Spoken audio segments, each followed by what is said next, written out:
বাবুর নাম কি? মোহাম্মদ সিনহা। সিনহা। বাসা কোথায়? বাসা ঘাটাইলে। ঘাটাইল, টাঙ্গাইল। ঘাটাইল, টাঙ্গাইল। বাবুর কি অপারেশন হয়েছিল? টনসিল অপারেশন হয়েছে।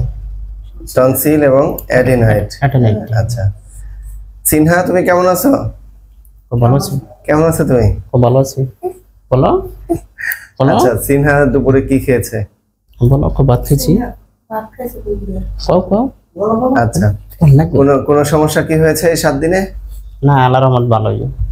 আচ্ছা, অপারেশনের পরে কোনো ধরনের কোনো প্রবলেম হয়েছে? না না। আচ্ছা, বাবুর নাম কি? মাখনুন ইসলাম। মাখনুন। মাখনুনের বাড়ি কোথায়? নোয়াবাড়ি। কোথায় এটা? কালিহাতি। কালিহাতি, টাঙ্গাইল। আচ্ছা, মাখনুনের কি অপারেশন হয়েছে? টনসিলের অপারেশন হয়েছে। Tonsil, adenoid. এই 7 দিনে কি মাখনুনের কোনো সমস্যা হয়েছে? না না না, কোনো সমস্যা হয়নি। গলা থেকে রক্ত আসা বা অন্য কোনো সমস্যা? না। মাখনুন কি খেয়েছো দুপুরে? কি খেয়েছো? বলো। জোরে বলো। পোলাও খেয়েছো? আচ্ছা, ঠিক আছে। বাবুর নাম কি? আবির। আবির। আবিরের বাড়ি কোথায়? চৌধুরীপাড়া। চৌধুরীপাড়া এটা কোথায়? এটা হামিদপুরের। হামিদপুর, ঘাটাইল, টাঙ্গাইল। হ্যাঁ, হামিদপুর তো ঘাটাইলের মধ্যে। আচ্ছা, বাবুর অপারেশনের আগে কি সমস্যা ছিল? গলায় টনসিল ছিল। আচ্ছা, ঘুমের মধ্যে কি নাক ডাকতো? হ্যাঁ, নাক ডাকতো। মুখ হা করে ঘুমাইতো? আচ্ছা, অপারেশন হলো আজকে 7 দিন। হ্যাঁ, এই 7 দিনে কি কোনো সমস্যা হয়েছে? গলা থেকে রক্ত আসা না, এরকম কোনো সমস্যা? না না। খাবার খেতে পারে? খাবার খেতে পারে। কি খেয়েছো সকালে? বিরিয়ানি। বিরিয়ানি খেয়েছো, কোনো সমস্যা হয়েছে? না। এখন তুমি কেমন আছো? ভালো। ভালো আছো? এই 7 দিনে কোনো সমস্যা হয়েছে তোমার? না। তোমার নাম বলো তো বাবা। আরেকটু জোরে।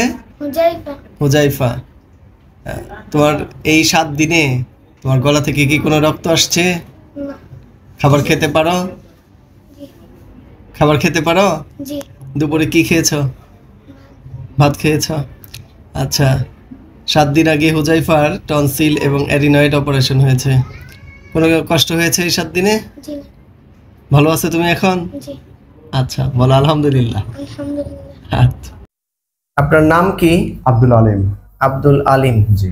আপনার বাসা কোথায়? আমার বাড়ি গ্রামের নাম? হ্যাঁ, গ্রামের নাম বরুণী, BORNI। এটা কোন জায়গায়? লাহাটি। লাহাটির নাম শুনছেন? হ্যাঁ, দিলদুয়ার, টাঙ্গাইল। টাঙ্গাইল, হ্যাঁ। আচ্ছা, আপনার সমস্যা ছিল নাকের বাঁকা হাড়। হ্যাঁ। এবং মাংস বাড়তি। হ্যাঁ। এর আগে একবার কবিরাজি ওষুধ দেওয়া হয়েছিল অনেক বছর আগে। এবং এর জন্য জোড়া লেগে গেছিল, তাই তো? হ্যাঁ, জোড়া লেগে গেছে। এখন আপনি অপারেশনের পরে শ্বাস নিতে পারেন নাক দিয়ে? হ্যাঁ, ইনশাআল্লাহ পারি। এক পাশ বন্ধ করে শ্বাস নেন। নাক এক পাশ বন্ধ করে জোরে জোরে শ্বাস নেন। মুখ বন্ধ করে নাক দিয়ে নেন, নাক দিয়ে ছাড়েন। কোনো সমস্যা হয় না? কোনো সমস্যা হচ্ছে না। আচ্ছা, ঠিক আছে।